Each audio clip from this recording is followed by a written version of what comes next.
Konnichiwa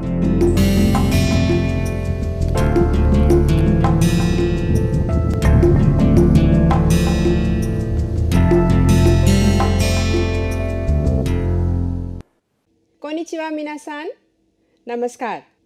आज की हमारी इस जापानी भाषा एक परिचय की कक्षा में आप सबका बहुत बहुत स्वागत है। उन लोगों का भी स्वागत है जो आज पहली बार ये हमारा कोर्स देख रहे हैं। आप सबका हार्दिक अभिनंदन। आशा करते हैं कि इस क्लास से आप सबको फ़ायदा होगा और आप जापानी भाषा बहुत आसानी से बोल सकेंगे, समझ सकेंगे और लिख भी सकेंगे। तो आज हम लोग कुछ नया करेंगे, जैसा कि हम लोग हर बार करते हैं अपनी क्लास में। उसी के साथ साथ हम लोग यहाँ पर एक्सप्रेशंस करेंगे। कुछ आज एक हम आपको नई चीज़ बताएंगे अंत में। और जैसा कि हम लोग हर बार करते हैं, हम लोग काइवा भी सुनेंगे, उसका अभ्यास भी करेंगे। तो आइए सबसे पहले देखते हैं कि हमारे पास क्या है। आज हम अपनी कक्षा में करेंगे अरिमास, जैसा कि आपको दिख रहा है। पार्टिकल नी करेंगे, जो आप पहले भी कर चुके हैं, लेकिन उसको अलग प्रकार से उसका प्रयोग किया जाएगा। फिर पार्टिकल दे करेंगे, ये भी आप कर चुके हैं। इसको नए प्रकार से कैसे इसका इस्तेमाल करते हैं वो आपको बताएंगे। इसी के साथ नान दे, प्रश्नवाचक के साथ दे कैसे प्रयोग होता है, और गोचिसो सामा हमारा एक्सप्रेशन है। और आज इस लेसन में जो सबसे ज़्यादा महत्वपूर्ण है वो है अरिमास। अरिमास यानी कि किसी भी वस्तु की मौजूदगी, उपस्थिति को बताना। तो ये करेंगे, लेकिन उससे पहले हम एक ऑडियो सुनते हैं और उसमें पार्टिकल दे कैसे इस्तेमाल किया गया है, कैसे उसका प्रयोग किया गया है, उसके बारे में जानते हैं। तानाका-सान, आशिता दोको ए इकिमासु का? 京都へ行きます。なんで京都へ行きますか？新幹線で行きます。何時の電車ですか？朝8時の電車です。पिछले हमारे क्लास में हमने पार्टिकल दे किया है। दे किस तरीके से प्रयोग में आया है? किसी चीज़ की मदद से हम कोई कार्य करते हैं। तो आज पार्टिकल दे कैसे यूज़ होता है, उसका कैसे प्रयोग किया जाता है, आइए देखते हैं। सबसे पहले मीरा-सान तो तानाका-सान नो काइवा देस। दो जनों का काइवा है। ये पूछ रहे हैं कि कल आप कहाँ जाने वाले हैं। उन्होंने बताया क्योतो जाने वाले हैं। क्योतो जो है एक शहर का नाम है जापान में। और आपकी जानकारी के लिए, जापान की पुरानी राजधानी क्योतो थी। नान दे इकिमासु का? शिनकानसेन दे इकिमासु। नांजी नो देंशा देसु का? कितने बजे की ट्रेन है? आसा 8時の電車です。電車यानी कि ट्रेन, आपने ये पहले किया हुआ है। तो इसी का एक्सप्लेनेशन जो है वो यहाँ लिखा है आपके लिए, आपकी सुविधा के लिए। आप इसको पढ़िए और समझने का प्रयास करिए। अब हम आपको बताते हैं कि दे कैसे प्रयोग किया गया है। देखिए, जैसा कि हम बता रहे थे, दे अभी तक आपने किया है कि किसी की मदद से आपने कोई कार्य किया। जैसे कि वाताशी वा स्पून दे गोहान ओ ताबेमासु, या वाताशी वा ते दे गोहान ओ ताबेमासु। ते की मदद से, हाथों की मदद से गोहान ओ ताबेमासु यानी कि खाना खाते हैं। या स्पून दे गोहान ओ ताबेमासु। आज जो हम करने जा रहे हैं वो है वाहन, यानी कि किसी वाहन की मदद से हम एक स्थान से दूसरे स्थान तक जाते हैं। एक्स दे प्लेस ए इकिमासु, यानी कि कुरुमा दे काइशा ए इकिमासु। काइशा प्लेस हो गई, तो प्लेस ए इकिमासु। जैसा कि यहाँ लिखा हुआ है, एक जगह से दूसरी जगह जाने के लिए जब किसी वाहन का प्रयोग किया जाता है तो उसको दे द्वारा दर्शाया जाता है। आपने करा और मादे भी किया हुआ है। तो प्लेस 1 से प्लेस 2 एक्स दे इकिमासु। तो टोक्यो から大阪まで飛行機で行きます。飛行機で行きます。とプレイス1、東京から大阪まで。プレイス1からプレイス2までकिसी चीज़ के द्वारा हम अपने आप को यहाँ से वहाँ ले जाते हैं, तो तब दे का प्रयोग किया जाता है। जो भी आप व्हीकल यूज़ करते हैं, चाहे गाड़ी हो, चाहे बस हो, चाहे ट्रेन हो, चाहे बोट हो, जो भी हो, जितेंशा हो, उसके द्वारा आप कहीं जाते हैं। बस के द्वारा, गाड़ी के द्वारा, बोट के द्वारा आप किसी भी चीज़ से जाते हैं, उसके बाद आपको दे का प्रयोग करना पड़ता है। जाते हैं, जैसे अब आप देखिए, देंशा दे कायरिमास, मैं देंशा से वापस आता हूँ या जाता हूँ। कुरुमा दे देरी ए इकिमास, कुरुमा से, कुरुमा की मदद से मैं दिल्ली जाता हूँ। तो कोई भी व्हीकल का प्रयोग जब आप करते हैं एक जगह से दूसरी जगह जाने के लिए, तब उस व्हीकल के बाद आप दे लगाते हैं। ट्रांसपोर्ट के लिए ये दे प्रयोग में आता है। आपके लिए एक छोटा सा कायवा है यहाँ पे, नान दे काइशा ए इकिमास का। नान दे, नान आपने किया है, नान क्वेश्चन वर्ड है, प्रश्नवाचक है। नान दे, किस चीज़ से आप काइशा जाते हैं। ताकुशी दे इकिमास, टैक्सी से मैं जाता हूँ। तो देखिए, दे का प्रयोग दोनों बार किया गया है। अब आप अभ्यास कर सकते हैं। नान दे काइशा ए इकिमास का, वाताशी वा बस दे काइशा ए इकिमास। दोबारा आप फिर कर सकते हैं। नान दे काइशा ए इकिमास का, जितेंशा दे, जितेंशा यानी कि साइकिल, जितेंशा दे काइशा ए इकिमास। शिंकानसेन भी है, तो नान दे काइशा ए इकिमास का, फिर से बताइए, शिंकानसेन दे काइशा ए इकिमास। अब आपके पास ये गाड़ी बनी हुई है यहाँ पे, तो आप प्रश्न पूछ सकते हैं। नान दे काइशा ए इकिमाशिता का, खिनो कुरुमा दे इकिमाशिता। खिनो यानी कि कल आपने किया हुआ है, इसकी जगह आप अन्य और भी टाइम एक्सप्रेशंस का प्रयोग कर सकते हैं। खिनो कुरुमा दे इकिमाशिता, मैं कल गाड़ी से गया था। ओतोतोई भी हो सकता है, अगर एक्सप्रेशन पास्ट में है तो वर्ब भी पास्ट में होगा। तो ओतोतोई कुरुमा दे इकिमाशिता, ओतोतोई नान दे काइशा ए इकिमाशिता का, ओतोतोई कुरुमा दे काइशा ए इकिमाशिता। अब देखिए, यहाँ पे जुगोनिची है, तो यहाँ पे क्या पार्टिकल आएगा, ज़रा हमें बताइए सोच करके। बिल्कुल सही, जुगोनिची नी कुरुमा दे काइशा ए इकिमाशिता। इसका अर्थ हुआ कि एक स्पेशल दिन, एक कोई दिन आप कुरमा से गए थे। वैसे आप चाहे बस से जाते हो, चाहे जितेंशा से जाते हो, उस दिन आप कुरुमा से गए थे। तो पार्टिकल क्या आएगा, पार्टिकल आएगा नी। ये ध्यान रखिएगा, किस जगह कौन से पार्टिकल का प्रयोग करना है।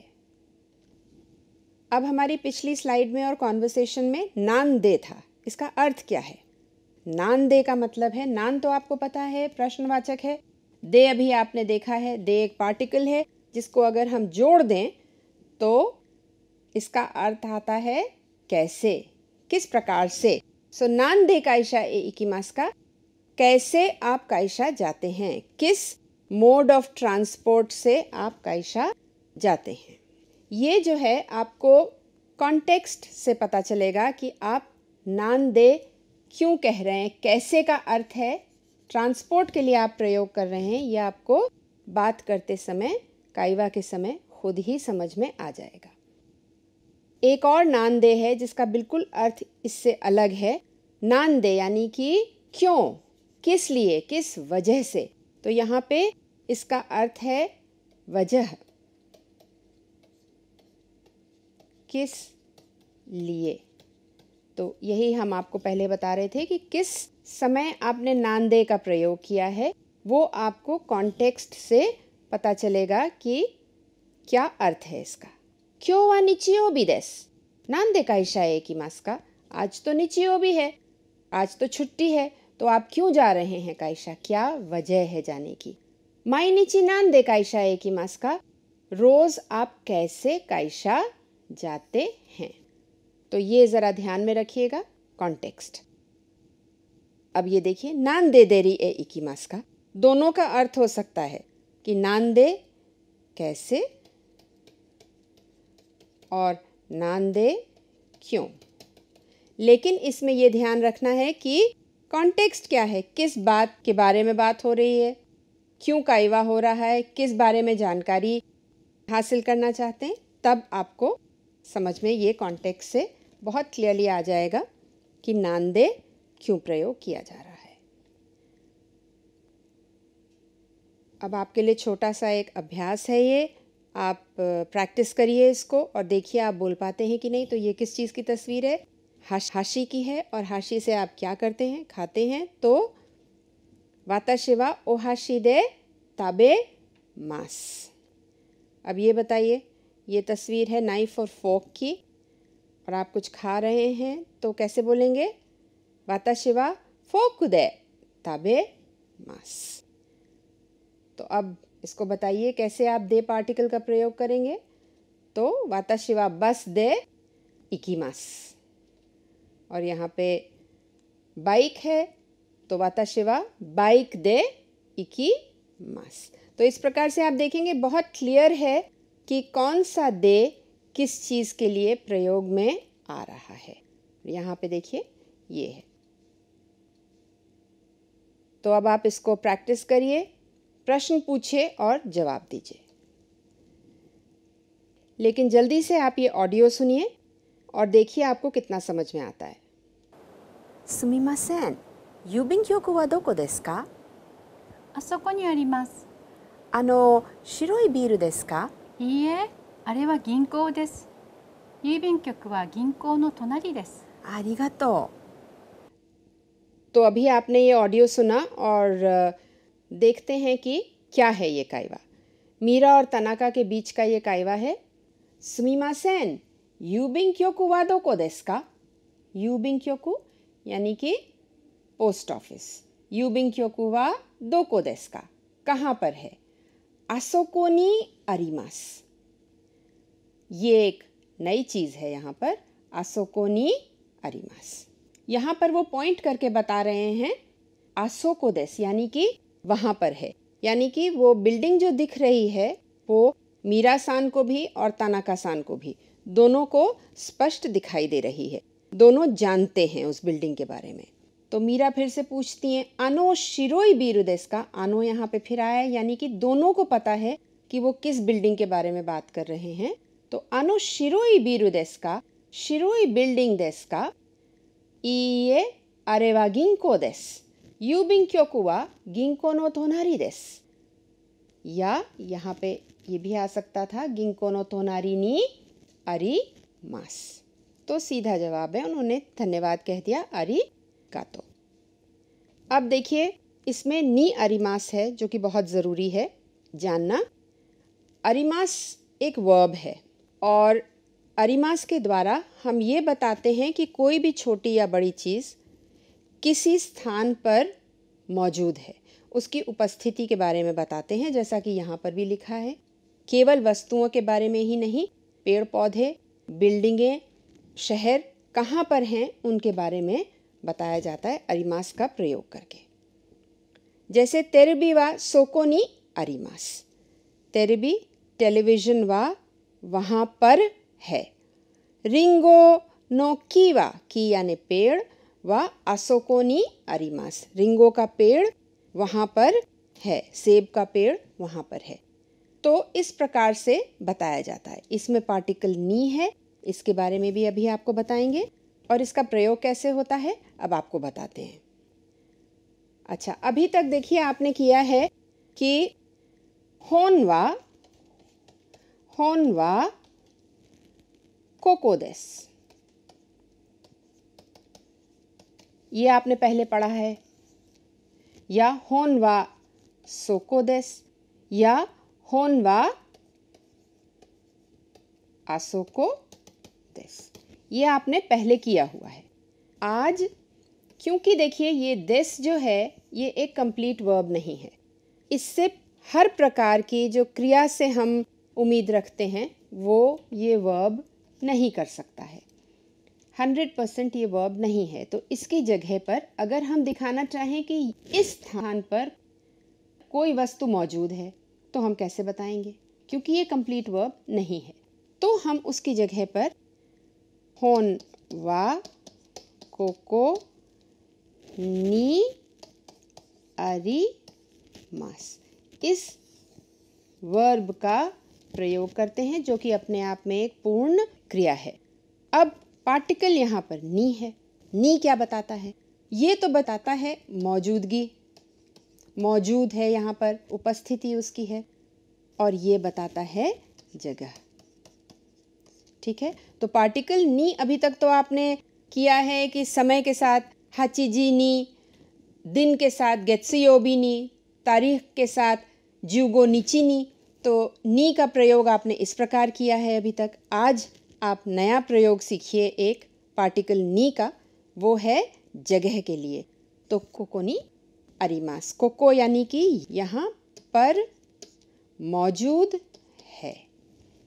ठीक है, अभी तक आप देस कर रहे थे, देस भी बिल्कुल ठीक है, देस में कोई गलती नहीं है, लेकिन अरिमास के साथ आप प्रॉपर जगह भी बता सकते हैं कि इस पर्टिकुलर जगह पर एक पर्टिकुलर स्थान है, वहाँ पर कोई चीज़ मौजूद है।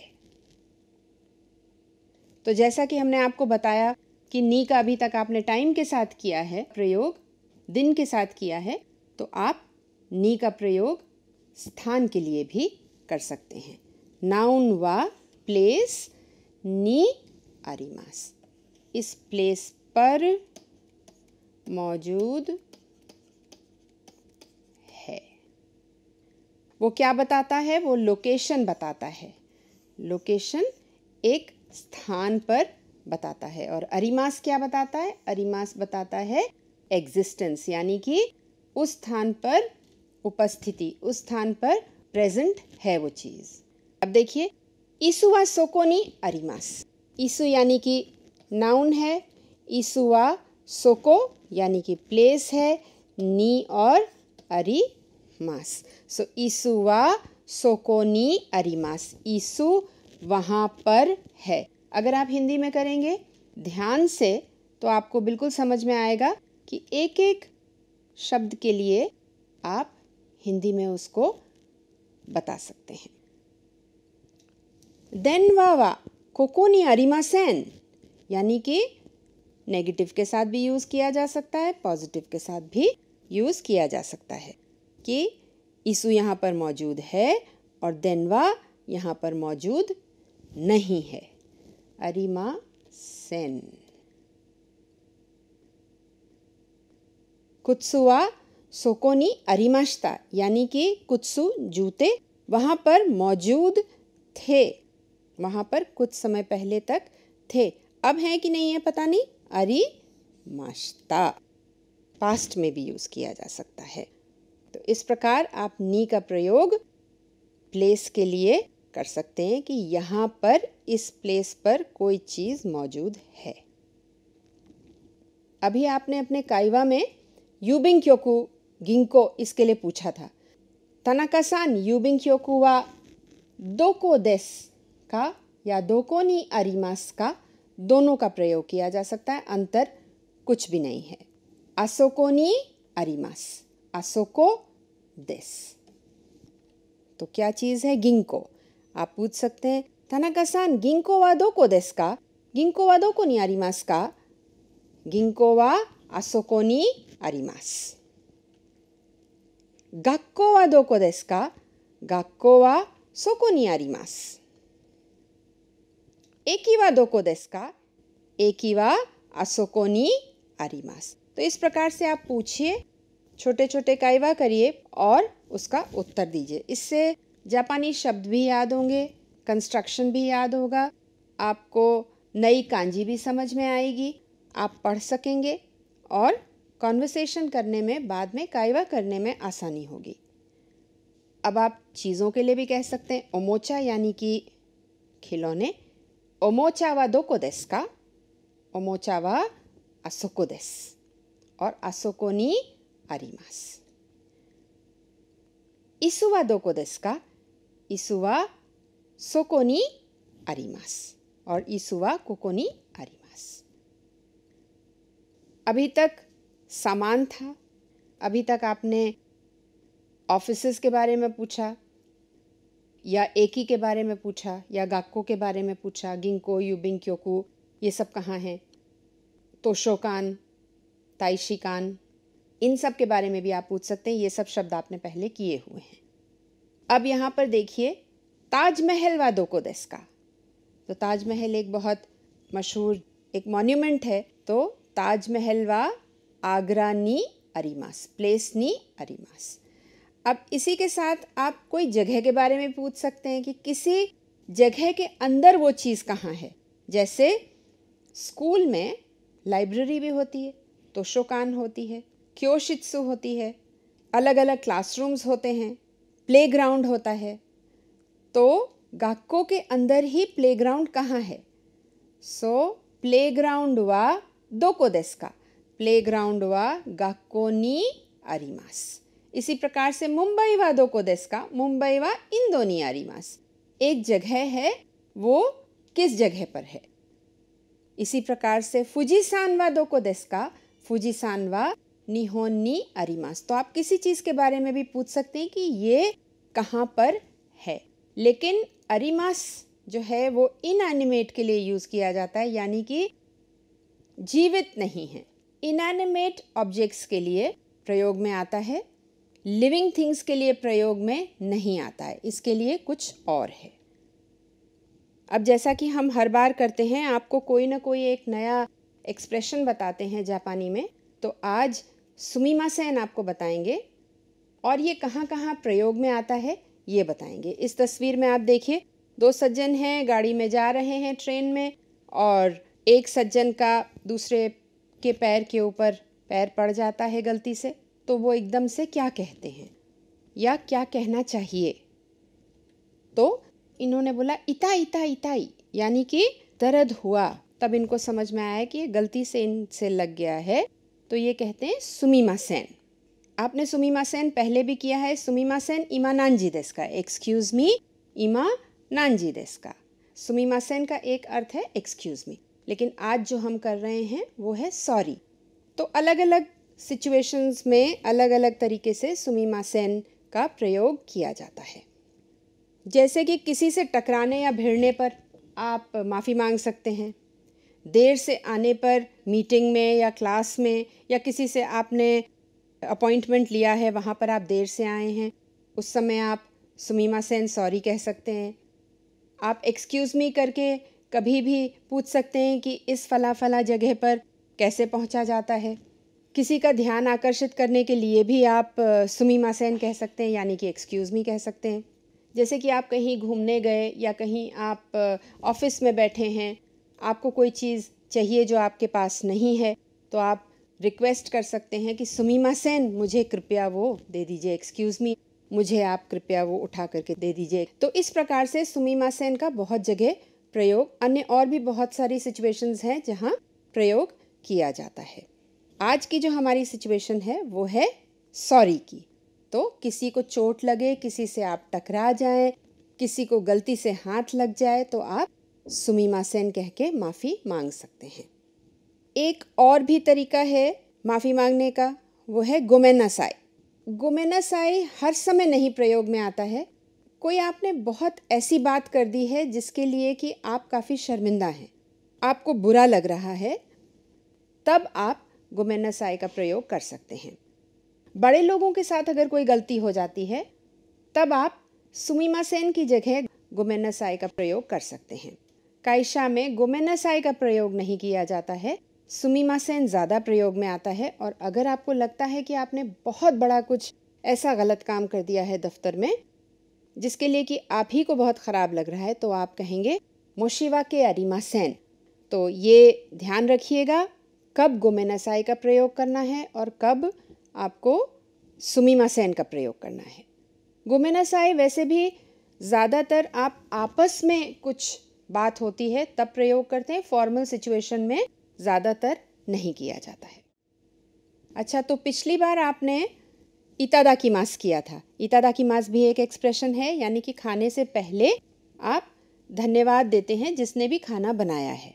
ज़्यादातर हमारे यहाँ भी, भारत में भी ये प्रथा है कि खाने से पहले भगवान को धन्यवाद दिया जाता है कि आपने जो भी खाना हमको दिया है उसके लिए बहुत बहुत धन्यवाद, और फिर ही आप खाना खाते हैं। तो इसी प्रकार से जापान में भी खाना खाने से पहले हाथ जोड़ करके भगवान को धन्यवाद किया जाता है और तभी खाना शुरू किया जाता है। ये हम आपको बता चुके हैं। लेकिन खाना खाने के बाद क्या कहा जाता है? खाना खाने के बाद कुछ तो कहना चाहिए, तो क्या कहा जाता है? गोचिसो सामादेशिता। एक बार फिर से बोलिए, गोचिसो सामादेशिता, यानी कि इस खाने के लिए बहुत बहुत धन्यवाद। गोचिसो माने बढ़िया खाना, ट्रीट को गोचिसो कहते हैं कि किसी ने आपको बहुत ही स्वादिष्ट भोजन खिलाया है, उस भोजन को गोचिसो कहते हैं। और क्योंकि आप अपने होस्ट को धन्यवाद देना चाहते हैं इतने अच्छे खाने के लिए, तो आप गोचिसो सामा कहेंगे। भगवान को भी कहा जाता है सबसे पहले। तो हमेशा जापानी लोग जब भी खाना ख़त्म करते हैं अपना, तो ज़रूर गोचिसो सामा कहते हैं, और वो भी हाथ जोड़ करके। आज आपको एक नई चीज़ बताएंगे। तो जापानी सीखते समय ये बहुत ज़रूरी है कि आप ओनोमाटोपिया के बारे में जानिए। अब आप जानना चाहेंगे कि ओनोमाटोपिया क्या है। ओनोमाटोपिया ऐसे शब्द हैं जिनके बोलने से तुरंत ही ये समझ में आ जाता है कि किस चीज़ के बारे में बात हो रही है। ये कुछ साउंड्स पर आधारित हैं, यानी कि ध्वनि पर आधारित शब्द हैं। ये बनाए हुए शब्द हैं और हर भाषा में अलग तरीके से इनका प्रयोग किया जाता है, अलग तरीके से उसको बनाया जाता है। जैसे कि अगर हिंदी में हम कहें धक धक, तो आपको क्या समझ में आएगा कि तुरंत कुछ धड़कन के बारे में बात हो रही है। या हम कहें ची ची, तो आपको लगेगा चिड़िया के बारे में बात हो रही है। या अगर हम कहें टर टर, तो हमारे कहे बिना ही आप समझ जाएंगे कि ये मेढक की बात हो रही है। या आप समझ लीजिए जैसे पानी गिरता है तो टप टप करके आवाज़ आती है, तो ये बताने की आवश्यकता नहीं है कि हम पानी के गिरने की बात कर रहे हैं या पानी के टपकने की बात कर रहे हैं। या अगर बारिश हो रही है तो झमझम बारिश होती है, हम ये कहेंगे। पानी जब गिरता है तो झमझम गिरता है। तो इस प्रकार के जो शब्द होते हैं वो ओनोमाटोपिया कहलाते हैं। तो जैसे कि घड़ी को अगर आप अंग्रेज़ी में बताएंगे कि वो चल रही है, उसकी आवाज़ आ रही है, तो आप कैसे बताएंगे? टिक टॉक करके बताएंगे। या अगर आप हिंदी में सुन रहे हैं तो घड़ी की आवाज़ कैसे आएगी? टिक टिक करके आएगी। या अगर स्पेनिश में वही चीज़ है तो घड़ी की आवाज़ कैसे सुनाई देती है? टिक टैक करके सुनाई देती है। और अगर जापानी में होगी तो वो किस तरीके से सुनाई देगी? वो होगी काचिन करके सुनाई देगी। तो हर भाषा में अलग तरीके से उसी साउंड को दर्शाया जाता है। जैसे अगर आप देखिए, जैसे अगर कुत्ता भौंकता है तो अंग्रेज़ी में कुत्ता कैसे भौंकता है? अंग्रेज़ी में कुत्ता भौंकता है वुफ वुफ करके भौंकता है। या हम हिंदी में देखें तो कुत्ता कैसे भौंकता है? हिंदी में भौं भौं करके भौंकता है। जापानी में कैसे भौंकता है? जापानी में वान वान करके भौंकता है। तो हर कल्चर में अलग तरीके से उसी चीज़ को दर्शाया जाता है। तो ये एक छोटा सा आपके लिए इंट्रोडक्शन है ओनोमाटोपिया का। साउंड बेस्ड शब्द हैं जिनके उच्चारण मात्र से आप समझ जाएंगे कि जो है ये इसका अर्थ क्या है, इसका मतलब क्या है, और फिर उनका प्रयोग कैसे किया जाता है वो भी आपको बताएंगे। तो आज आपके लिए इतना ही। काफ़ी नई चीज़ें आपने करी हैं, काफ़ी सारा कुछ सीखा है, और इसको जाके आप अभ्यास करिए इसका, दोस्तों के साथ इसका अभ्यास करिए, प्रश्न पूछिए, जवाब दीजिए और जितने भी नए शब्द हम लोगों ने किए हैं यहाँ पे उनका अभ्यास करिए। ओनोमाटोपिया के बारे में पढ़िए, इसके बारे में हम लोग और करेंगे। और जो हमने यहाँ पर एक्सप्रेशन किया है उसमें क्या क्या सिचुएशन हो सकती हैं उसके बारे में सोचिए और कहाँ पर सुमिमासेन किस तरीके से प्रयोग किया जाएगा उसके बारे में पढ़िए। इसी के साथ आज यहाँ पर ख़त्म करते हैं और दोबारा फिर मिलेंगे कुछ नया लेकर। नमस्कार।